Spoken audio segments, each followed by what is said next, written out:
பிஜேபிக்கு அதிமுக காரங்க ஓட்டு போட மாட்டாங்க, திமுகவுக்கு உறுதியாக போட மாட்டாங்க. நான் வந்து அதிமுக கட்சிக்காரன் அப்படின்னா திமுகவுக்கு என் ஓட்டு ஒரு ஓட்டு கூட எனக்கு உதயசூரியனுக்கு போய் போடவே மாட்டேன். ஒன்று ரெட்டலை போடுவேன், இல்லாட்டா போடாமல் கூட இருப்பேன், இல்லை ரெட்டலையோட கூட்டணி கட்சிகள் இருக்க யாருக்காக போடுவேன். அதே போல் வந்து பிஜேபிக்கு உறுதியாக அந்த தடவை போட மாட்டாங்க அப்படின்றதுனால இந்த டாக் வருது. ஏன்னா அண்ணாமலையோட பேச்சு அப்படி இருந்துச்சு. அதிமுக மேலே வந்து அவ்வளவு வன்மத்தை கக்கினார். இதுக்கு பிறகு அதிமுகன்னு ஒரு கட்சியே இருக்காது அப்படின்னாரு. தலையை முடக்குவோம், அதை பண்ணுவோம், கட்சியே துண்டு துண்டா உடைச்சிருவோம் அப்படின்னு பல நெருக்கடிகளை வந்து பாஜக செஞ்சுச்சு. பாமக வந்து பாஜக கூட்டணியில் நிற்கிறதுனால அதிமுக காரர்கள் ஓட்டு போட மாட்டாங்க. நாங்கள் விழுப்புரம் நாடாளுமன்ற தொகுதியில் வேலை செய்யும்போது பார்த்தா ஒரு பக்கம் வன்னியர்களுக்கு தான் நீங்கள் துணை இருக்கணும்னு சொல்றது, இங்கிட்டு பறையர்கள் வந்து பறையருக்கு தான் துணை இருக்கணும்னு சொல்றது மாதிரி நான் வேற எங்கேயுமே அப்படி ஒரு தேர்தலை நான் பார்த்தது இல்லை. தமிழ்நாட்டில் அப்படி ஒரு கட்டமைப்பு உள்ள மாவட்டமா அது இருக்குது. அதிமுக காரங்கள் நேர்மையா வாக்கு செலுத்தணும்னு நினைச்சாங்கன்னா நாம் தமிழர் கட்சிக்கு தான் வாக்கு செலுத்துவாங்க. இப்போ நாம் தமிழர் கட்சி இத்தனை முறை தோற்கடிக்கப்பட்டாலுமே மக்களுக்கு ஒரு நம்பிக்கையை கொடுக்கணும், நாங்கள் உங்களோட களத்தில் நிற்கிறோம்னு ஒரு நம்பிக்கையை கொடுக்கணும்னு தொடர்ச்சியாக நிற்கிது. உங்களுக்கு நல்லா தெரியும். இது வரைக்கும் ஒரு தேர்தலை கூட அவர்கள் புறக்கணிச்சதில்லை. மக்களை வந்து பட்டி மாதிரி அடைச்சி வச்சிருப்பாங்க, எல்லாம் சுற்றுலா கூட்டு போயிடுவாங்க, ரொம்ப செலவு பண்ணுவாங்க. ஈரோடு கிழக்கு தேர்தல் பார்த்துருப்பீங்க, அதனால தான் போட்டி இல்லை அப்படிங்கிற மாதிரி சொன்னாரு. ஈரோடு தேர்தல் அதே மாதிரியான தேர்தல் இந்த விக்கிரவாண்டி தேர்தலும் இருக்குன்னு நினைக்கிறீங்களா? இல்லை, அதை விட வேற ஒரு புது ஃபார்முலாவை கண்டுபிடிக்கும் திமுக. ஒரு வாக்குக்கு ஒரு ஆளுக்கு 37,500 ரூபாய்க்கு பரிசு பொருள் கொடுக்கப்பட்டிருக்குது. நீங்க அதாவது வந்து 30 நாளும் தினமும் உங்க வீட்டுக்கு ஒரு பார்சல் வரும், நீங்க காத்துருங்க அப்படின்னு. அந்த பார்சலை திறந்து பார்த்தீங்கன்னா ஒரு அண்டா இருக்கும், இல்ல ஒரு குத்து விளக்கு இருக்கும். அதிமுக காரர்கள் இப்படி பட்டி போல அடைச்சு வைக்கல. ஒரு புது ஃபார்முலாவை வந்து செந்தில் பாலாஜி அவர்கள் அறிமுகப்படுத்தினார். அப்படி என்ன நீங்க வந்து இந்த அதிகாரத்தை கிட்டத்தட்ட 400 கோடி செலவழிச்சு ஒரு சட்டமன்ற உறுப்பினர் வெல்ல வேண்டிய தேவை என்ன இருக்குது? விடுதலை சிறுத்தைகள் கட்சி அவங்களுடைய வேட்பாளர் குறிப்பா வன்னியர்கள் பகுதியில் அவர் பிரச்சாரத்துக்கே போகல. ரவிக்குமார் அவர்கள் போகவே இல்லை. அதே போல வந்து அங்கிட்டு உள்ள முரளி சங்கர் அவர்கள் ஆதித்தமிழர் பகுதிக்கு பிரச்சாரத்துக்கே போகல. 100க்கு 200% சாத்தியமே கிடையாது. அது அவங்களுக்கு தெரியும். பாட்டாளி மக்கள் கட்சியில் இருக்கிற ஐயா ராமதாஸ் அவர்களுக்கும் தெரியும், அன்புமணி ராமதாஸ் அவர்களுக்கும் தெரியும். இந்த ஒரு சட்டமன்ற உறுப்பினர் வென்று திமுக என்ன செஞ்சிட போகுது? பாட்டாளி மக்கள் கட்சி இந்த ஒரு சட்டமன்ற உறுப்பினர் வென்று என்ன செஞ்சிட போகுது? ஆனா நாம் தமிழர் கட்சி வென்று வந்தால் நாம் தமிழர் கட்சியை ஆதரிக்கிறவங்க ஒரு பக்கம் வந்து விஜய் கூட கூட்டணி போகக்கூடாதுன்னு சொல்றதும், ஒரு பக்கம் இருக்கிறவங்க வந்து விஜயோட கூட்டணி வந்துரும்னு சொல்றதும் தொடர்ச்சியா அந்த விவாதங்கள் போய்கொண்டே இருக்குது. உங்களுக்கு நல்லா தெரியும். வணக்கம் சார். வணக்கம் சார், விக்கிரவாண்டி இடைத்தேர்தல் ஜூலை 10ஆம் தேதி தேர்தல் நடக்க போகுது. அதிமுக போட்டியிடலை அப்படின்னு அறிவிச்சிருக்காங்க. திமுக, நாம் தமிழர், பாமக போட்டியிடுறாங்க. அதிமுக போட்டியிடாதது நாம் தமிழர் கட்சிக்கு இந்த தேர்தலில் சாதகமாக அமையும் நினைக்கிறீங்க? இல்லை, அப்படி நம்ம கணக்கிட முடியாது. ஏன்னா பல தேர்தல்களில் வந்து அதிமுக புறக்கணிச்சிருக்கு, சில தேர்தல்களில் திமுக புறக்கணிச்சிருக்கு. அப்படி இருக்கும்போது ஒரு ஆல்டர்னேட் பார்ட்டிக்கு வந்து இவங்கெல்லாம் ஓட்டு போட்டுருவாங்க அப்படின்லாம் வந்து ஒரு பார்ட்டிக்கு வாக்கு செலுத்துகிறவங்க இன்னொரு பார்ட்டிக்கு வாக்கு செலுத்துவாங்கன்னு நம்ம சொல்ல முடியாது. இடைத்தேர்தலை பொறுத்தளவுக்கு வந்து உங்களுக்கு தெரியும், அந்த பகுதியில் நிற்கிற வேட்பாளரை பொறுத்திருக்கு, ஆளுங்கட்சி தரப்பினுடைய அதிகாரம் இருக்குது. இதெல்லாம் தாண்டி தான் வந்து வாக்கு செலுத்துவாங்க. ஆனால் நாங்கள் இந்த இடைத்தேர்தலில் எப்படி பார்க்குறோன்னா, பிஜேபிக்கு அதிமுக காரங்க ஓட்டு போட மாட்டாங்க, திமுகவுக்கு உறுதியாக போட மாட்டாங்க. உண்மையிலேயே அதிமுக கட்சிக்காரர்கள் யாராக இருந்தாலும் சரி, நான் வந்து அதிமுக கட்சிக்காரன் அப்படின்னா திமுகவுக்கு என் ஓட்டு ஒரு ஓட்டு கூட எனக்கு உதயசூரியனுக்கு போய் போடவே மாட்டேன். ஒன்று ரெட்டலை போடுவேன், இல்லாட்டா போடாமல் கூட இருப்பேன், இல்லை ரெட்டலையோட கூட்டணி கட்சிகளில் இருக்க யாருக்காக போடுவேன்.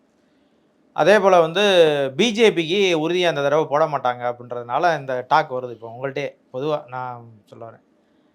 ஏன்னா அண்ணாமலையோட பேச்சு அப்படி இருந்துச்சு. உங்களுக்கு தெரியும், அதிமுக மேலே வந்து அவ்வளவு வன்மத்தை கக்கினார். இதுக்கு பிறகு அதிமுகன்னு ஒரு கட்சியே இருக்காது அப்படின்னாரு. ரெட்டலை என்ன நடக்குதுன்னு பாருங்கள், ரெட்டலையை முடக்குவோம், அதை பண்ணுவோம், கட்சியே துண்டு துண்டாக உடைச்சிருவோம் அப்படின்னு பல நெருக்கடிகளை வந்து பாஜக செஞ்சிச்சு. பாஜக கூட்டணி குறிப்பாக பாமக வந்து பாஜக கூட்டணியில் நிற்கிறதுனால அதிமுக காரர்கள் ஓட்டு போட மாட்டாங்க அப்படின்னு நான் நினைக்கிறேன். மேபி இருக்கலாம், பணம் வாங்கிட்டு அதிமுக காரர்கள் கூட அதிமுக ஓட்டு போடலாம், இல்லை ஒருவேளை வந்து பாமகவுக்கு வந்து ஒருவேளை சாதிய உணர்வு கொண்டவர்கள் வந்து பாமகவுக்கு நாங்கள் வன்னியர் கட்சி, எங்களுக்கு வந்து நமக்கு நீங்கள் இந்த தடவை சப்போர்ட் பண்ணுங்கன்னு போய் கேட்கலாம். ஏன்னா அப்படி தான் வந்து அங்கே பரப்புரையே இருக்குது. நாங்கள் விழுப்புரம் நாடாளுமன்ற தொகுதியில் வேலை செய்யும்போது பார்த்தா ஒரு பக்கம் வன்னியர்களுக்கு தான் நீங்கள் துணை இருக்கணும்னு சொல்கிறது, இங்கிட்டு பறையர்கள் வந்து பறையருக்கு தான் துணை இருக்கணும்னு சொல்கிறது மாதிரி நான் வேறு எங்கேயுமே அப்படி ஒரு தேர்தலை நான் பார்த்ததில்லை. தமிழ்நாட்டில் அப்படி ஒரு கட்டமைப்பு உள்ள மாவட்டமாக அது இருக்குது. அதனால் ஒரு வேளை அப்படி இருக்கலாமான்னு நான் கருதுகிறேன். ஏன்னா நம்ம எப்படி இந்த வாக்காளர்களை நம்ம எப்படியுமே முடிவு செய்ய முடியாது, களமும் காலமும் தான் முடிவு செய்கின்ற மாதிரி. ஆனால் உண்மையிலேயே அதிமுக காரர்கள் பாஜக கூட்டணிக்கு வாக்கு செலுத்த மாட்டாங்க, திமுகவுக்கும் வாக்கு செலுத்த மாட்டாங்க. அப்போ அவங்களுக்கு இருக்கிற ஒரே வாய்ப்பு நாம் தமிழர் தான். ஏன்னா வேறு யாரும் போட்டியாக களத்திலே இல்லை, உங்களுக்கு தெரியும். அப்போ நாம் தமிழருக்கு வாக்கு செலுத்துவதற்கு வாய்ப்பு இருக்குன்னு நான் நினைக்கிறேன். ஏன்னா அதிமுக காரங்கள் நேர்மையாக வாக்கு செலுத்தணும்னு நினச்சாங்கன்னா நாம் தமிழர் கட்சிக்கு தான் வாக்கு செலுத்துவாங்க.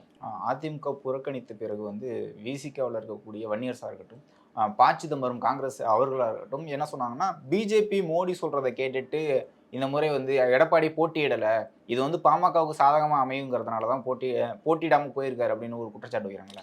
சும்மா அவங்கள அதிமுக காரங்கள வந்து குழப்புறதற்கான வேலையா வந்து நான் பார்க்கிறேன். காங்கிரஸ்காரர்கள் பேசுவதற்கும், வெளியில இருந்து ஊடகவியலாளர்கள் அவன்னு யாரெல்லாம் கருத்து சொல்றாங்களோ, அதெல்லாம் வந்து நான் அந்த கருத்தெல்லாம் நான் வந்து நிராகரிக்கிறேன்.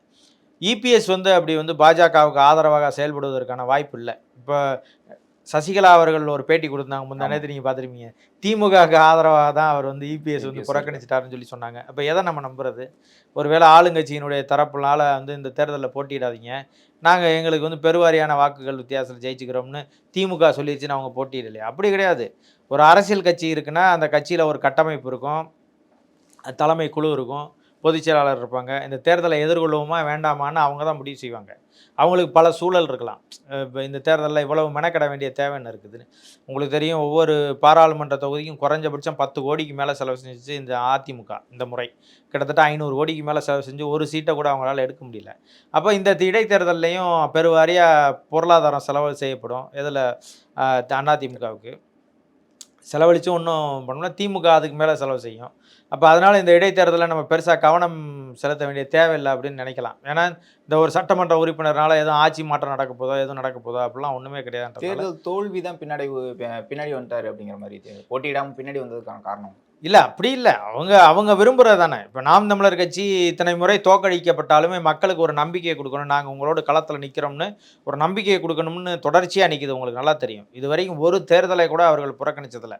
அந்த அளவுக்கு வந்து மக்களுக்கு நம்பிக்கை குடுக்குறாங்க. அந்த அளவுக்கு பரப்புரை செய்றாங்க. அந்த அளவுக்கு நம்பிக்கை ஊட்டுற மாரி பேசுறாங்க. நாங்க வந்தா இதெல்லாம் செஞ்சுருவோம். மக்களை நம்பி பிரச்சாரம் செய்து கொண்டே இருக்கிறாங்க. அதான் நான் தான் சொன்னேன்ல, திமுக பல முறை வந்து எதிர்க்கட்சியாக இருக்கும்போது தேர்தலை புறக்கணிச்சிருக்கிறாங்க. அதிமுகவும் அதே போல ஜெயலலிதா ஆட்சி காலத்திலே புறக்கணிக்கப்பட்டிருக்குது. இந்த பக்கம் கருணாநிதி பவர்ஃபுல்லா இருக்கும்போது கருணாநிதியே புறக்கணிச்சிருக்கிறாரு. அப்ப அதுபோல வந்து அவர்கள் தேர்தலை எதிர்கொள்ளாம இருந்த காலகட்டம்லாம் இருந்துச்சு. அந்த காலத்துல யார் இருந்தாங்கன்னா, இப்ப நாம் தமிழர் இருந்தது போல தேசிய முற்போக்கு திராவிட கழகம் இருந்துச்சு. உங்களுக்கு நல்லா தெரியும். விஜயகாந்த் அவர்கள் எல்லா தேர்தல்லையும் போட்டியிட்டு மக்களுக்கு நம்பிக்கை குடுத்தாரு. அதேபோல நாம் தமிழர் கட்சி இன்னைக்கு ஒரு பெரிய நம்பிக்கைய குடுக்குது. எங்கள நீங்க மக்கள் தோற்கடிச்சாலும் எங்கள வெல்ல வைப்பீங்க. ஜனநாயகத்தை நிலைநாட்டுவதற்கான ஒரு வாய்ப்பு இருக்குது. அதனால எங்களுக்கு வாக்கு செலுத்துங்கன்னு அத நம்பி நிக்கிறதுக்காக நாம் தமிழர் கட்சி போட்டியிடுது. அதிமுக வந்து பிஜேபி சொல்லி போட்டியிடல, திமுக சொல்லி போட்டியிடலன்னு சொல்றதெல்லாம் நான் ஏற்கல. அதுல எடப்பாடி அவர்கள் இன்னொரு குற்றச்சாட்டு வச்சிருந்தாங்க. மக்களை வந்து பட்டி மாதிரி அடைச்சு வச்சிருப்பாங்க. இல்லைன்னா சுற்றுலா கூட்டு போயிருவாங்க. ரொம்ப செலவு பண்ணுவாங்க. ஈரோடு கிழக்கு தேர்தல் பார்த்துருப்பீங்க. அதனால தான் போட்டி இல்லை அப்படிங்கிற மாதிரி சொன்னாரு. ஈரோடு தேர்தல் அந்த அந்த அதே மாதிரியான தேர்தலா இந்த இந்த விக்கிரவாண்டி தேர்தலும் இருக்குன்னு நினைக்கிறீங்களா சார்? இல்ல அத விட வேற ஒரு புது ஃபார்முலாவ கண்டுபிடிக்கும் திமுக. உங்களுக்கு தெரியும். திருமங்கலம் ஃபார்முலான்னு ஒண்ணு கண்டுபிடிச்சாங்க. உங்களுக்கு தெரியும். ரூ. 2000 நோட்டு குடுக்குறது அப்பதான் கண்டுபிடிச்சாங்க. அதேபோல வந்து ஈரோடு கிழக்கு இடைத்தேர்தல். நான் உங்களுக்கு உதாரணம் சொல்றேன் பாருங்க. திமுக வந்து இடைத்தேர்தல்கள்ல செய்த அராஜகத்தின் போக்காகத்தான் வந்து அழகிரி அண்ணன் இன்னைக்கு கட்சியிலே இல்லாம போயிட்டாருன்னு நம்ம ஒரு பக்கம் பார்க்கலாம். அதாவது இயற்கையின் நியதியின் அடிப்படையில. இந்த பக்கம் பார்த்தீங்கன்னா, ஈரோடு கிழக்க வந்து மக்களை பட்டி போல அடைத்து வைத்து தன்னுடைய பொருளாதாரத்தையும் செலவு செய்த செந்தில் பாலாஜி இன்னைக்கு சிறையில இருக்கிறாரு. 2 பேருமே கட்சியில இருந்து அப்பாற்பட்டு போயிட்டாங்க. ஆர்கே நகர்ல ஒரு புது ஃபார்முலா புரியுதா உங்களுக்கு? அதேபோல ஆர்கே நகர் தேர்தலை எதிர்கொண்ட ஜெயலலிதா அவர்கள் உயிரோடே இல்லாம போயிட்டாங்க. இப்படி நம்ம பார்க்கும்போது இயற்கைக்கு எதிராக செயல்படுவது, ஒரு மக்களின் விரோத போக்களை ஈடுபடுறது இருக்குல்ல, அது வந்து இயற்கைக்கே பிடிக்காதுன்ற மாரி நம்ம இப்படி பல விடயங்களை நம்ம கண்ணு முன்னாடி தெரிகிறதுனால சொல்றேன். ஈரோடு கிழக்கு இடைத்தேர்தல் அப்படிதான் இருந்துச்சு.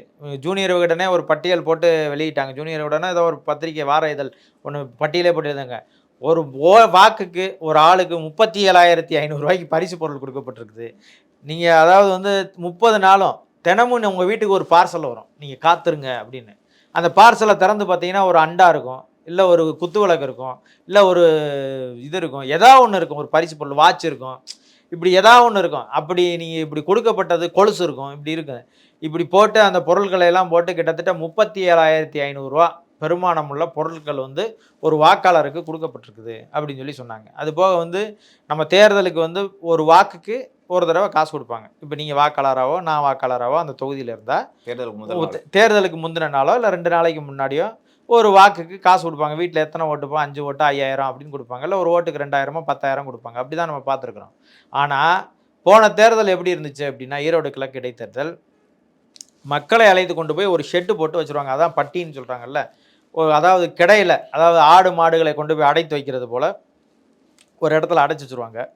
காலையில் எத்தனை மணிக்கு போவாங்கன்னா 6-7 மணிக்கெல்லாம் வீட்டுக்கு பஸ்ஸு போயிடும். பஸ்ஸு போகும், இல்லாட்டினா வேன் போகும். அதில் போய் வச்சு அழைச்சிட்டு வந்து அங்கே அடைச்சிருவாங்க. காலையில் டிஃபன் கொடுப்பாங்க, காஃபி கொடுப்பாங்க, இது தொலைக்காட்சி இருக்கும். அதில் வந்து நீங்கள் நாடகம் பார்க்கணுன்னா நாடகம் பார்த்துக்கலாம், படம் பார்க்கணுன்னா படம் பார்த்துக்கலாம், எது பார்க்குறீங்களோ பார்த்துக்கலாம். நீங்கள் எப்போயாவது அப்படின்னு கையை காமிச்சிங்கன்னா டீ வரும், காஃபி வரும், வடை வரும். மத்தியானம் திருப்பி சாப்பாடு போட்டுருவாங்க. அதே போல் திருப்பி சாயங்காலம் இரவு டிஃபன் கொடுத்து காசு கொடுத்து திருப்பி வீட்டுக்கு அனுப்பிச்சிடுவாங்க. வீட்டுக்கு போகிறப்ப 500 காசு. இப்போ ஒரு உதாரணத்துக்கு ஒரு பட்டியில் ஒரு 200 பெண்கள் அடைச்சி வைக்கிறாங்கன்னு வச்சுக்கோங்களேன். 200 பேருக்கும் வீட்டுக்கு போகிறப்ப 500 காசு கொடுத்துருவாங்க. அப்போ டெய்லி 30 நாளும் ஒரு ஆளுக்கு 500 கொடுத்தாங்கன்னா கிட்டத்தட்ட ஒரு பெண்களுக்கு அழைச்சிட்டு வந்த பெண்களுக்கு 15,000 பணம் கொடுக்கப்பட்டிருக்கு. திமுக மட்டும் தான் பண்ணாங்களா இல்லை அதிமுக? திமுக செஞ்சாங்க. அதிமுக அவ்வளவு வெளிப்படையாக செய்ய முடியாது. நிறைய ஊடகங்கள்லேயே அது செய்தியாகவே வந்துச்சு. அதெல்லாம் அவங்க கண்டுக்கவே இல்லை. அதிமுக என்ன செஞ்சாங்கன்னா, அங்கே ஏற்கனவே அங்கே போட்டியிட்ட வேட்பாளர் அவர் எல்லாருக்கும் முகம் தெரிஞ்சவர்.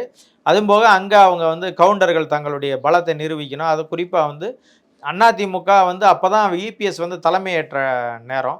அப்போ இந்த நேரத்தில் நம்ம வந்து பெரிய ஒரு வாய்ப்பாக இந்த இடைத்தேர்தல் வருது, நம்ம வந்து பலத்தை நிரூபித்து காட்டணுன்ற ஒரு கட்டாயம் இபிஎஸ்க்கு இருந்ததுனால அவங்க ஒரு பொருளாதார செலவு செஞ்சாங்க. அது வந்து அதிமுக காரர்கள், குறிப்பாக வந்து அதிமுக வாக்குகள் இருக்கிற இடத்துல அதிமுக காரர்களுக்கு பணம் கொடுத்து நீங்கள் வாக்கு செலுத்தவேன்னு சொல்லி காசு கொடுத்து வாக்கு வாங்கினாங்க. அவங்களும் பணம் கொடுத்து தான் வாக்கு வாங்கினாங்க. அப்போ நீங்கள் அதிமுக காரர்கள் இப்படி பட்டி போல் அடைச்சி வைக்கல. ஒரு புது ஃபார்முலாவை வந்து செந்தில் பாலாஜி அவர்கள் அறிமுகப்படுத்தினார். அப்போ நீங்கள் பாருங்கள், 30 நாளும் ஒருத்தர் அடைச்சி வச்சு சோறு போட்டு 500 டெய்லி காசு கொடுத்து அப்படி என்னங்க அவமானமான வெற்றியை சந்திக்கணும்? உண்மையிலே சொல்கிறேன், பெரியாரின் பேரனாக இருக்கிறேன்னு சொல்லி ஈவிகே இளங்கோவன்லாம் அந்த தேர்தலை சந்திச்சிருக்கவே கூடாது. பெரியாரின் பேரன்னு வெளியில் பேசிக்கிறார்ல, அவர் என்ன சொல்லணும்னா, நான் வாக்குக்கு ₹1 கூட கொடுக்காம நான் ஜெயிப்பேன், ஏன்னா நான் பெரியாரின் பேரன், அதுவும் ஈரோட்டில் நிற்கிறேன், அது குறிப்பாக வந்து எனக்கு வந்து மக்கள் வாக்கு செலுத்துவாங்கன்னு நீங்கள் நின்றுக்கணும். நீங்கள் அறம் சார்ந்த ஆளாக இருந்தால் அதுதானே அரசியல். அதை தாண்டி நீங்கள் எவ்வளோ வேணாலும் பணம் செலவு பண்ணுங்கன்னு தேர்தலையே சந்திச்சு வரவே இல்லைங்க. அவருடைய மகன் இறந்த தொகுதி தான் அந்த தொகுதி. அதெல்லாம் தாண்டி நான் என்ன சொல்கிறேன்னா, நீங்கள் அந்த இடத்துல போட்டியிடவே கூடாது. என்னை கேட்டால் காசு கொடுத்து ஜெயிக்கிற வெற்றி எனக்கு வேண்டாம், மக்கள் தோக்கடிக்கட்டும். நான் என்ன சொல்கிறேன், தோக்கடிச்சுட்டு கூட போட்டுமே, எனக்கு வாக்கு செலுத்தலையா விடுப்பா, என் மேலே நம்பிக்கை இல்லை விடுப்பான்னு சொல்லிட்டு போக வேண்டியதானே.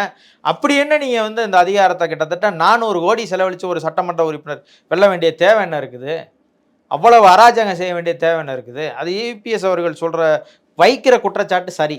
ஆனால் அவர்கள் தேர்தலை புறக்கணிக்கிறது என்பது வந்து உண்மையிலேயே சொன்னால் அதிமுகவுக்கு போன முறை ஓட்டு போட்டிருப்பாங்கல்ல, இப்போ இந்த நாடாளுமன்ற தேர்தலில் ஓட்டு போட்டிருப்பாங்களா, அவங்க மனநிலை எப்படி? விக்கிரவாண்டி தேர்தலில் விக்கிரவாண்டி சட்டமன்றத்துக்கு உட்பட்டவர்கள் அதிமுக ரெட்டலைக்கு வாக்கு செலுத்தியிருப்பாங்கல்ல, அவங்கள நீங்கள் ஏமாத்துறீங்கல்ல. நான் அப்படி பார்க்குறேன், அப்படி ஒன்று பார்க்குறேன். அது அவங்களுக்கு ஏமாற்றத்தை அளிக்கும்ல. அங்கே உள்ள ஒன்றிய செயலாளர் இருப்பான், கிளை செயலாளர் இருப்பான், அங்கே உள்ள பொறுப்பாளர்கள் இருப்பாங்க. அப்போ அவங்களுக்கு ஏமாற்றம் தானே, தன்னோட கட்சி போட்டியிடணும்னு நினைப்பாங்கல்ல. போட்டியிடாதது வந்து அது ஒரு ஏமாற்றத்தை தான் கொடுக்கும். ஆனால் அவர் வந்து இவ்வளவு சிரமத்துக்கு மத்தியில் நம்ம கட்சிக்காரர்களை இவ்வளவு இடையூறை செஞ்சு நம்ம தேர்தலை சந்திக்கணுமா அப்படின்றதுக்காக அவர் பின்வாங்கியிருக்கலாம். இதே தேர்தலில் வந்து பாட்டாளி மக்கள் கட்சி போட்டியிடுறாங்க. அவர்களை பொறுத்த வரைக்கும் எங்களுடைய சமூகம் சார்ந்த மக்கள் வந்து அதிகமாக இருக்காங்க, அதனால அவங்க வெற்றி பெறுவாங்க அப்படிங்கிறோம் பாட்டாளி மக்கள் கட்சியை பொறுத்த வரைக்கும் சொல்கிறாங்க சார். விக்கிரவாண்டி தேர்தலை பொறுத்த வரைக்கும் பாட்டாளி மக்கள் கட்சி பிஜேபி கூட்டணியில் போட்டிடுறாங்க. அவங்களோட வெற்றி வாய்ப்பு இந்த மாதிரி இருக்கும். இல்லை, பிஜேபியோட கூட்டணியில் போட்டிடுறதுனால தான் நான் என்ன சொல்கிறேன்னா, பிஜேபியோடு நிற்காமல் அவங்க தனிச்சு நின்னா கூட அதிமுக காரர்கள் ஆதரவு தெரிவிப்பதற்கு வாய்ப்பு இருக்குது. அதிமுகவில் இருக்கிறவங்க இல்லைன்னா அதிமுக காரங்க உறுதியாக வந்து, ஏன்னா பிஜேபி கூட்டணியில் இருக்கிற திமுகவுக்கு கூட ஓட்டு போட்டுருவாங்கன்னு வச்சுக்கோங்களேன். ஆனால் பிஜேபி கூட்டணியில் இருக்கிற பாட்டாளி மக்கள் கட்சிக்கு வாக்கு செலுத்த மாட்டாங்கன்னு தான் என்னுடைய கணக்கு இருக்குது. ஒருவேளை அதான் அவங்க சமூகம் சார்ந்து இயங்கிறதுனால, குறிப்பாக அவர்கள் நான் இப்போ உங்களுக்கு சொல்கிறேன் பாருங்களேன், விழுப்புரத்தில் விடுதலை சிறுத்தைகள் கட்சி அவங்களுடைய வேட்பாளர் குறிப்பாக வன்னியர்கள் பகுதியில் அவர் பிரச்சாரத்துக்கே போகலை. யார்? ரவிக்குமார் அவர்கள் போகவே இல்லை. அதே போல் வந்து அங்கிட்டு உள்ள முரளி சங்கர் அவர்கள் ஆதித்தமிழர் பகுதிக்கு பிரச்சாரத்துக்கே போகல. நாங்கள் எல்லா பகுதிக்கும் போனோம். ஆனால் திமுக காரங்க வேலை செஞ்சாங்க, அதிமுக காரங்க வேலை செஞ்சாங்க. பாட்டாளி மக்கள் கட்சியை சார்ந்தவர்கள் அவர்கள் வன்னியர் பகுதியில் மட்டும்தான் வேலை செஞ்சாங்க. வேற எங்கேயும் போய் அவங்க வாக்கே கேட்கல. அதனால தான் நான் சொல்கிறேன், இப்போ அவங்க வந்து சமூகத்தை மட்டும் நிற்கிறது தான். அதான் அண்ணன் திருப்பி திருப்பி சொல்கிற மாதிரி, சாதி வன்னியம் ஜெயிப்பானா, கட்சி வன்னியம் ஜெயிப்பானா, கட்சி வன்னியம் தான் ஜெயிப்பான் அப்படின்ற மாதிரி, நீங்கள் எங்கே போனாலும் சரி, சாதி நாடார் ஜெயிப்பார், கட்சி நாடார் ஜெயிப்பாருன்னா கட்சி நாடார் தான் ஜெயிப்பார். சாதி தேவர் ஜெயிப்பாரா, கட்சி தேவர் ஜெயிப்பாருன்னா கட்சி தேவர் தான் ஜெயிப்பார். கட்சியில் நிற்கிற தேவர் தான் ஜெயிப்பார். அப்போ அதுபோல் சாதி இருக்கும். ஆனால் எந்த கட்சி ஜெயிக்குமோ அந்த கட்சிக்கு தான் ஓட்டு போடணுன்ற ஒரு மனநிலையை நம்ம உருவாக்கி வச்சுட்டோம். ஜனநாயகம், மக்களுக்கு நல்லது செய்கிறவங்க, இந்த அரசியல் கட்சி, அவரை பார்த்து வாக்கு செலுத்துகிற மனநிலையே மாறி போயிடுச்சுல. மக்களை வந்து நீங்கள் வாக்காளர்களாக பார்க்குறவங்கள பர்ச்சேசராக பார்க்குறீங்க. ஓட்டர்ஸை பூராமே நீங்கள் வந்து விலை கொடுத்து வாங்குவவர்களாக பார்க்கும்போது, அப்போ அவர்களுக்கு என்ன, சரி இடைத்தேர்தல் வந்தால் நமக்கு ஜாலியாக இருக்கலாம், ஒரு 30 நாளைக்கு வீட்டில் இருக்கலாம், நம்ம வீட்டிலேயே வந்து எல்லாம் செஞ்சு கொடுத்துருவாங்க, சாப்பாடு போடுவாங்க, காசு கொடுப்பாங்க, வாங்கிட்டு ஒரு மாதத்துக்கு வேலைக்கு போகாமல் இருக்கலாம்னு நினப்பான். வேற என்ன இருக்க போதாங்க. அதுவும் போக நான் பெரும்பாலும் சந்தித்த அந்த பகுதியில் உள்ள மக்கள் எல்லோருமே பெரும் பணக்காரர்கள்லாம் இல்லை, தினக்கூலிகளாக தன்னுடைய நடுத்தர வாழ்க்கை வாழ்கிற மக்களாக தான் இருக்கிறாங்க. அது குறிப்பாக வந்து விக்கிரவாண்டி இதை பார்த்தீங்கன்னா ஒரே ஒரு பேரூராட்சி தான் விக்கிரவாண்டியில், மற்ற எல்லாமே ஊராட்சி. கிட்டத்தட்ட 300 வாக்குச்சாவடிக்கு மேலே இருக்குது. ஊராட்சி தான் நிறைய, வெறும் கிராமங்கள் தான் அதிகம். இப்போ இங்கே ஒரு ஊர் இருக்கும், அதை தாண்டி பார்த்தோம்னா ஒரு 2 கிலோமீட்டர் தள்ளி தான் இன்னொரு ஊர் இருக்கும். அப்படி வந்து ரொம்ப நீண்ட இடைவெளி விட்ட ஒரு பகுதியாக தான் இருக்கும். ரொம்ப நெருக்கமாக மக்கள் வாழ்கிற பகுதியாக இல்லை. ஒரே ஒரு பேரூராட்சி தான் இருக்குன்னா அப்போ பார்த்துக்குங்க எப்படி இருக்கும்னு. அப்போ இதுக்குள்ளக்க வந்து அவர்கள் வந்து தன்னுடைய வாக்குகளை வந்து திரும்பவும் பெற்று தன்னுக்கு வாக்கு இருக்குன்னு காமிக்கணுன்றதுக்காக பாட்டாளி மக்கள் கட்சி நிற்கிதே தவிர, மற்றபடி வாக்கில் வாங்கி ஜெயிச்சிருவோம்ன்றதெல்லாம் அதெல்லாம் சாத்தியமே கிடையாது. நான் தான் சொல்கிறேன், 100க்கு 200% சாத்தியமே கிடையாது. அது அவங்களுக்கு தெரியும். பாட்டாளி மக்கள் கட்சியில் இருக்கிற ஐயா ராமதாஸ் அவர்களுக்கும் தெரியும், அன்புமணி ராமதாஸ் அவர்களுக்கும் தெரியும். அவர்கள் என்னென்னா, எங்கள் கட்சி அங்கே இருக்குது, எங்கள் சாதிக்காரங்க எங்களுக்கு ஓட்டு போடுவாங்கன்ற நம்பிக்கையில் அவங்க நிற்கிறாங்க. அதுக்கு ஒரு வாக்கு வாங்கி காட்டுவாங்க. நான் வந்து அப்படி தான் நம்ம பார்க்குறோம். நம்ம சாதியும் கிடையாது, மதமும் கிடையாது, மக்களுக்காக சேவை செய்கிறேன் நான். நீ என்னை சாதி பார்த்து ஓட்டு போடணும், உன் ஓட்டே வேணாம்டான்ற சொல்கிற ஆள் நம்ம. அப்போ நீ வந்து மக்கள் என்ன மனநிலைக்கு மாறணுமா, நீங்கள் சாதி பார்த்து போடுங்க, அதனால் எங்களுக்கு என்ன இருக்குது, ஒன்றும் கிடையாது. ஆனால் உங்களுக்கு யார் சேவை செய்வார்னு நீங்கள் என்னைக்கு வாக்கு செலுத்துறீங்களோ அப்பொழுது தான் நீங்கள் வந்து தேர்ந்தெடுக்கப்பட்டிருக்கிற சட்டமன்ற உறுப்பினரையோ, பாராளுமன்ற உறுப்பினரையோ, உள்ளாட்சி பிரதிநிதியோ நீங்கள் கேள்வியே கேட்க முடியும். இல்லை, நாம் தமிழர் கட்சி வேட்பாளரே வந்து சாதி பார்த்து தான் நிப்பாட்டிருக்காரு சீமான் அவர்கள் அப்படிங்கிற மாதிரி குற்றச்சாட்டு திமுக வைக்கிறாங்களே. ஓ, திமுகவே சாதி பார்க்க ஆரம்பிச்சிருச்சா? நான் இப்போ நம்ம என்ன கேள்வி கேட்குறோம்னா, அவங்க வந்து அங்கே இருக்கிறவங்க மருத்துவர், குறிப்பாக வந்து அந்த பொண்ணு வந்து விழுப்புரம் மாவட்டத்தை சேர்ந்தவங்க. அவங்க அப்பா பான் ஆஃப் பர்த் வந்து விக்கிரவாண்டி. அப்போ கல்யாணம் பண்ணியிருக்கிறது விழுப்புரத்தில் அந்த பொண்ணு. அதுபோக மருத்துவர். அந்த பொண்ணு வந்து மருத்துவ பாசறையில் இருக்கிறாங்க. அவங்க வீட்டுக்காரர் நம்ம கட்சியில் வந்து தொகுதி இணைச்செயலாளராக இருக்கிறாரு. அவங்க அப்பா நம்ம கட்சியில் இருக்கிறாங்க. இவ்வளவு குவாலிஃபிகேஷன் இருக்குது. சும்மா வெறுமனே வந்து ஒருத்தரை போய் நம்ம வேட்பாளர் தான், அண்ணனை பற்றி தான் அவங்களுக்கு தெரியுமே, அப்படிலாம் ஒரு வேட்பாளருக்கு வந்து வாய்ப்பு கொடுக்க மாட்டார். அவர் ஒரு வேட்பாளரை தேர்ந்தெடுக்கிறாருன்னா பல விடயங்களை வந்து பார்த்து தான் வேட்பாளரை கொடுப்பாங்க. அதுவும் போக நல்ல திறமையான பொண்ணு, உங்களுக்கு தெரியும், அவங்க காணொலிகள்லாம் பேசியிருக்கிறாங்க நிறைய கூட்டங்களில் பேசும்போது. நல்ல திறமையான பொண்ணு, அதனால் அண்ணன் வாய்ப்பு கொடுத்துருக்குறாங்க. அதுவும் குறிப்பாக இடைத்தேர்தலை பொறுத்தளவுக்கு பெண்களுக்கு மட்டுமே அண்ணன் வாய்ப்பு கொடுப்பாங்க. அதாவது ஏன்னா எந்த கட்சியும் கொடுக்காது பெண்களுக்கு, ஏன்னா அவர்களை நம்பி தேர்தலை சந்திக்காது. அப்போ நம்ம இடைத்தேர்தல்ன்றப்ப நம்ம ஈரோடு கிழக்குலையும் பெண் வேட்பாளர் தான் கொடுத்தோம், இந்த வேட்பாளரும் பெண் வேட்பாளரை தான் கொடுக்குறோம். அப்போ அப்படி தான் சில விடயங்களை வச்சு தான் அண்ணா வந்து வேட்பாளர் அறிவிப்பார். குறிப்பாக வந்து இடைத்தேர்தலாம் பெண் வேட்பாளர் தான் அறிவிப்பார். அப்படி ஒரு வாய்ப்பு தான் பெண் வேட்பாளருக்கு கொடுக்கப்பட்டிருக்கு. நாம் தமிழர் கட்சி தொடர்ந்து போட்டியிடுது, சட்டமன்ற தேர்தல், பாராளுமன்ற தேர்தலாக இருக்கும், அது முதலமைச்சர் வேட்பாளர், பிரதமர், அந்த மாதிரி இருக்கும். இடைத்தேர்தலில் வந்து என்ன கருத்து மக்கள்கிட்ட கொண்டு போய் சேர்த்து இந்த முறை நாம் தமிழர் கட்சி வாக்களிக்கணும்னா என்ன சொல்லி கேட்க போறீங்க? இல்லை, திமுகவுக்கும் ஓட்டு போட்டீங்க, அண்ணா திமுகவுக்கும் ஓட்டு போட்டீங்க, இப்போ பாமகவுக்கும் ஓட்டு போட்டீங்க. பாமக ஜெயிக்கவே இல்லையா? சட்டமன்ற உறுப்பினர்கள் ஆகாமல் இருந்துட்டாங்களா? மத்திய அமைச்சர்கள் ஆகாமல் இருந்துட்டாங்களா? பாராளுமன்ற உறுப்பினர்கள் வெல்லாமல் இருந்துட்டாங்களா? கிட்டத்தட்ட 30 ஆண்டுகளாக அரசியல் செய்து கொண்டு இருக்கிறாங்க. அவங்க என்ன அளவுக்கு வளரணுமோ அந்த அளவுக்கு மக்கள் ஓட்டு போட்டு அவர்களை தேர்ந்தெடுத்திருக்கிறாங்க, உங்களுக்கு தெரியும். அதே போல் திமுக கிட்டத்தட்ட 5 முறை ஆட்சியில் இருந்திருக்கிறாங்க. அதிமுக போட்டியிடலை. இப்போ இவங்க 2 பேரையும் வச்சு பேசுகிறதுனால சொல்கிறேன், 5 முறை அவர்களுக்கு வாய்ப்பு கொடுத்துருக்கீங்க. இந்த ஒரு சட்டமன்ற உறுப்பினர் வென்று திமுக என்ன செஞ்சிட போகுது? பாட்டாளி மக்கள் கட்சி இந்த ஒரு சட்டமன்ற உறுப்பினர் வென்று என்ன செஞ்சிட போகுது? ஆனால் நாம் தமிழர் கட்சி வென்று வந்தால் அது ஒரு பெரிய சரித்திர வரலாற்றே படைச்சு கொடுத்ததா இருக்கும் விக்கிரவாண்டி. அதாவது என்னென்னா, நான் குறிப்பாக சொல்ல விரும்புவது வந்து, நாம் தமிழர் கட்சிக்கு அரசியல் அங்கீகாரம், அதாவது அங்கீகரிக்கப்பட்ட அரசியல் கட்சியாக கிடச்சிருக்குது. முதல் முறையாக ஒரு பதவியை வந்து பெற்றுக் கொடுத்தது விக்கிரவாண்டி இடைத்தேர்தல்ன்றது வந்து ஒரு பெரும் வரலாற்று சாதனையாக இருக்கும். அதுவும் குறிப்பாக வந்து நாம் தமிழர் கட்சி என்கிற ஒரு தமிழ் தேசிய கட்சி தனித்து நிற்கிற ஒரு அரசியல் கட்சியை நம்பி மக்கள் வாக்கு செலுத்தினாங்க. அப்படி ஒரு புரட்சிகரத்தை செஞ்சாங்கன்றது விக்கிரவாண்டி மக்களுக்கு ஒரு பெரும் பேரும் புகழுமா கிடைப்பதற்கான ஒரு வாய்ப்பு இருக்கும். நம்ம அப்படி தான் சொல்கிறோம். இப்போ எம்ஜிஆர் அவர்கள் வந்து திண்டுக்கல் இடைத்தேர்தலில் மாயத்தேவர் அவர்கள் ஜெயிக்கலை அப்படின்னா அதிமுக வந்து அப்படின்னு ஒரு கட்சி இன்னைக்கு இவ்வளோ பெருசாக வளர்ந்துருக்கிறதுக்கு வாய்ப்பே இல்லை. ஏன்னா எம்ஜிஆரே பயந்துருப்பார், அடுத்த தேர்தலை சந்திப்போமா வேண்டாமான்ற மனநிலைக்கு வந்திருப்பார். ஆனால் அவருக்கு வந்து ஒரு மக்கள் வந்து ஒரு பெரும் ஆதரவை கொடுத்து திண்டுக்கல் இடைத்தேர்தலில் ஒரு பெரிய வெற்றியை கொடுத்தாங்க. அப்போ அந்த வெற்றி வந்து அதிமுகவுக்கு கொஞ்சம் ஊக்கத்தை கொடுத்துச்சு. அதுபோல் வந்து எங்களை ஊக்கப்படுத்துவதற்கான ஒரு வாய்ப்பாக இருக்கும். அதை நம்பி தான் நாங்கள் தேர்தலை சந்திக்கிறோம். குறிப்பாக வந்து நாங்கள் வெற்றியை நோக்கி தான் வேலை செய்கிறோம்.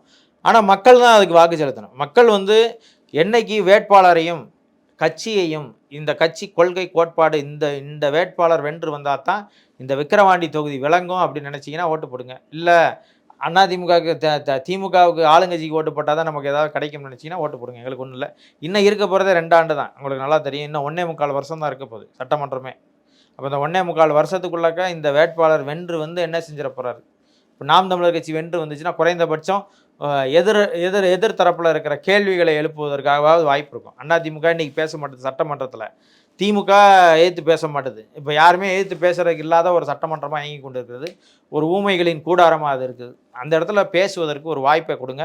நாம் தமிழர் கட்சியின் வெற்றி வேட்பாளர் வந்து வென்று வந்தார்னா சட்டமன்றத்தில் எங்களுக்காக மக்களின் பிரச்சனைகளை முழங்குவார். அதுவும் குறிப்பாக விக்கிரவாண்டி பிரச்சனைகளை மட்டும் இல்லை, தமிழ்நாட்டில் உள்ள எந்த பிரச்சனைகளாக இருந்தாலும் சட்டமன்றத்தில் நமக்காக பேசுவதற்கு ஒரு சட்டமன்ற உறுப்பினரை கொடுங்கள்ன்றதை முன் வச்சு தான் பிரச்சாரம் செய்யும்.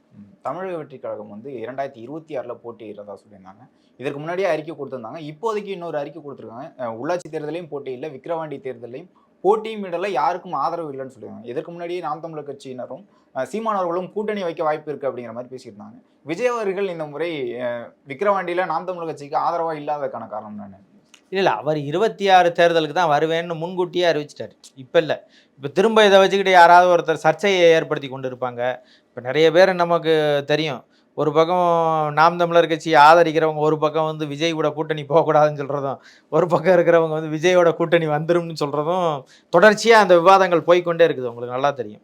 நான் வந்து சொல்ல வரும்போது 2 பேருமே புரிதலற்று பேசுகிறீங்கன்றது தான். அதாவது விஜயோட கூட்டணி வச்சிடணும்னு பேசுகிறது ஒன்று, விஜயோட கூட்டணி வைக்கவே கூடாதுன்னு பேசுகிறது ஒன்று இருக்குல்ல. இந்த 2யுமே நான் வந்து முரண்பட்ட கருத்தாக நான் பார்க்குறேன். விஜயோட கூட்டணி அமையுமா அப்படின்றது கேள்வியாக இருந்துச்சுன்னா அது அண்ணன் தான் முடிவு செய்வார். ஆனால் அண்ணன் என்ன சொல்கிறார், தம்பியும் நானும் பெருசாக எனக்கு அவருக்கு ஒரு முரணும் இல்லை, அவர் ஒரு எழுதப்படாத காகிதமாக இருக்குது. அது குறிப்பாக வந்து அந்த கட்சி ஒரு புதிய ஆற்றலாக வருது, அந்த ஆற்றலோடு கூட்டணி வைப்பதில் தவறு இல்லைன்னு பேசியிருக்கிறாங்க அண்ணன். அதை விஜயும் அண்ணன் சீமான் அவர்களும் தான் கூட்டணியை முடிவு செய்யணும். நான் சொல்கிறதுனாலையோ இல்லை பக்கத்தில் இருக்கிறவங்க சொல்கிறதுனாலையோ வைக்கவும் செய்யலாம், வைக்காமையும் போகலாம்ன்றதை வந்து அது காலமும் களமும் தான் முடிவு செய்யணும். அவங்க வந்து உறுதியாக இருக்கிறாரு விஜய் வந்து 26 சட்டமன்ற தேர்தலை நோக்கி தான் என்னுடைய பயணம்ன்றதை வந்து அவர் உறுதியாக இருக்கிறார். அதுக்கிடையில் எந்த செயல்பாட்டிலையும் அவர் ஈடுபட மாட்டான்றதை முதல்ல அறிக்கையில் சொல்லிட்டார். ஆனால் திரும்பவும் இதை வச்சு ஏதாவது விவாதம் பண்ணிட்டு இருப்பாங்கன்றதுனால தான் அதுக்கு முற்றுப்புள்ளி வைக்கணுன்றக்காக அதை வந்து சொல்கிறார். இன்னொன்று, இந்த பக்கம் வந்து விஜயோட கூட்டணி வச்சிடக்கூடாது சீமான், திரையில் தேடுபவர்களை தரையில் தேடாத திரையில் தேடு அப்படின்னு சொல்லி, அது வந்து ஆக்சுவலி உண்மையிலே யாருக்கு சொல்லப்பட்டதுன்னா ரஜினிகாந்த் அவர்களுக்காக சொல்லப்பட்டது. அந்த டயலாக் பேசும்போது, அதாவது வந்து இந்த மண்ணை சார்ந்த ஒருத்தர் வந்து இந்த நாட்டை ஆளணுன்றது தான் தமிழ்நாட்டை ஒரு தமிழர் தான் ஆளணுன்றது தான் முழக்கம். அது சீமான் ஆளணும், விஜய் ஆளணுன்றதெல்லாம் இல்லை, அது எல்லோருக்குமான கொட்டேஷன். அது வந்து யார் வேணால் இந்த நாட்டை ஆளலாம், ஆனால் தமிழர்கள் தான் இந்த நாட்டை ஆளணுன்ற ஒரு முழக்கம் தான் நாம் தமிழர் கட்சியோட முழக்கம். அந்த வரிசையில் வந்து சீமான் கூட நாட்டை ஆளலாம், விஜய் கூட நாட்டை ஆளலாம்ன்றது தான் அதனுடைய வரி. சீமான் தான் தமிழர், அதனால் அவர் தான் ஆளணும்னு அப்படிலாம் கிடையாது. அது அந்த அன்புமணிக்கும் பொருந்தும், அண்ணன் திருமா அவர்களுக்கும் பொருந்தும். ஆனால் யாரோடு நின்று ஆட்சிக்கு வராங்க? இப்போ இபிஎஸ் தமிழர் தானே, ஓபிஎஸ் தமிழர் தானே இல்லை, அவங்க என்னவா நின்று நீங்கள் தமிழர்களின் உரிமைக்காக நின்றுருக்கிறாங்களா, தமிழர்களினுடைய தமிழ் மொழிக்காக நின்றுருக்கிறார்களா, இப்படின்லாம் பல கேள்வி இருக்குல்ல. இதன் அடிப்படையில் தான் நம்ம அந்த முழக்கத்தை வச்சோம். திரையில் வந்து தலைவர்களை தேடாத, தரையில் வந்து உங்களுக்காக நின்று வேலை செய்கிறவங்க, களத்தில் நிற்கிறவனுக்காக நீங்கள் செய்யுங்க அப்படின்னு சொல்கிறக்காக தான் அதை சொன்னோம். விஜய் இன்னும் வரல, அவரோட கொள்கையை சொல்லலை, கோட்பாட்டை சொல்லலை, அவருடைய நிலைப்பாட்டை சொல்லலை. அவர் கூட்டணி வைக்க போகிறாரா வைக்கலையான்னு சொல்ல போகிறா, இல்லை இந்திய தேசிய கட்சிகளோடு நிற்க போகிறாரா, இல்லை தமிழ் தேசிய இயக்கங்களோடு நிற்க போகிறாரா, இல்லை யாரையும் கூட்டணி சேர்ந்துக்கிட்டு நிற்க போகிறாரா, இல்லை தான் முதலமைச்சர் என் தலைமையில் தான் கூட்டணின்னு சொல்ல போகிறாரா. இப்போ எப்படி அண்ணாமலை சொன்ன மாதிரி என்ன பாஜகவை யார் தலைமையேற்று வராங்களோ அவங்களோட தான் கூட்டணி அப்படின்னு சொல்ல போகிறாரா அப்படின்னு பல கருத்து இருக்குல்ல. அது அவர் வந்ததுக்கு பிறகு தான் தெரியும். அதற்கு இடையில வந்து இதெல்லாம் என்னென்னா, விஜய் வந்து அண்ணன் சீமானை சந்திச்சிருக்கிறாரா, சீமான் அண்ணன் விஜயை சந்திச்சிருக்கிறாரா, இதெல்லாம் வந்து ஒரு ஒரு பேச்சாக போய்கிட்டு இருக்கிறதே தவிர கூட்டணி என்பது வெறுமனே வந்து 2 பேர் பேசி முடிவெடுத்ததில் இதாகாது.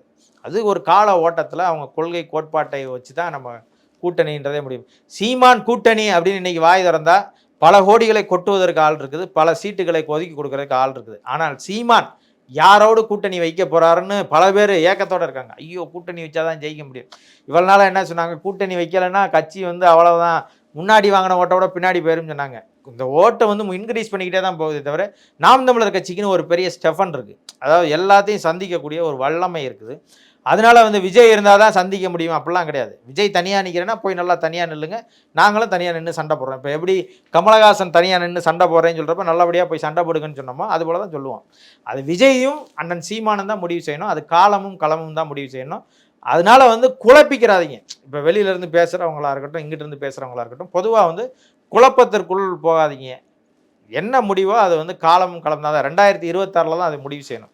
அதான் அவர் தெளிவாக சொல்லிட்டாரு, 26 தான் என் இலக்குன்னு முன்னாடி சொன்னார். இப்போவும் அதை சர்ச்சை திரும்ப திரும்ப யாராவது பேசிக்கிட்டு இருப்பாங்கன்றக்காக முற்றுப்புள்ளி வைக்கிறார். இவ்வளவு நேரம் உங்களுடைய நேரத்தை ஒதுக்கி உங்களுடைய கருத்துக்களை தெரிவித்ததுக்கு மிக்க நன்றி. நன்றி.